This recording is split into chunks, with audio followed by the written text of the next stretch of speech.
Okay, so this has been kind of a fun little project, putting the bearing upgrade kit on my SX kit. As you can see, we got the double bearing there. You got a new bearing inside of that housing. They give you a new spacer right there to accommodate the extra space on this bearing. On this side, we've got these special washers.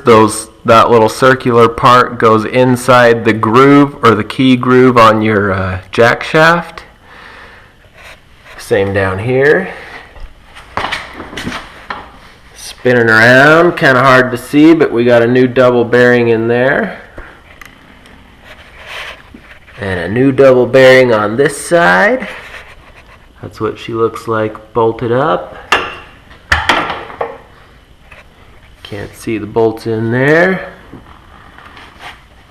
So what I have left to do now is I'm going to install the kit on the bike so I can hook up my brake line and be able to apply pressure to the brakes so I can properly torque the jack shaft bolts and the drive shaft bolts, and at the same time I'll tighten that back up. As far as any kind of issues I ran into doing this project, really the only thing not mentioned, they said when you bolt up the right side of your frame that the suspension will just easily fit, is what the instructions say. Well, I found out that it's not so easy because my track was still tight, so I had to loosen it all up back here. You see it's still loose. I will tighten that back up. Anyways, I had to loosen that up to get some slack on there so I could get these suspension bolts in their holes. Other than that, that was really the only thing mentioned in the instructions that should easily be done, and it really wasn't that big a deal, but I got her bolted on there. Anyways, yeah, so now my final step is install it on the bike so I can apply the brakes and just torque everything down appropriately. Not forget to tighten my track back up. As far as leftover parts go, you should have your old drive shaft, that old bearing housing which didn't want to come off. The reason my drive shaft is cut in half is because our press was too small to push the drivers all the way off one side, so it really wasn't too big a deal. I had a metal cutting saw, we just cut that in half, pushed the drivers off, pressed the new drivers back on. Here's the leftover parts you should have. These bolts are the ones that go, or used to be right here on your, whatever those are, 17 tooth sprockets. Old bearing housings, old spacer. This is just a template so you can drill your new holes.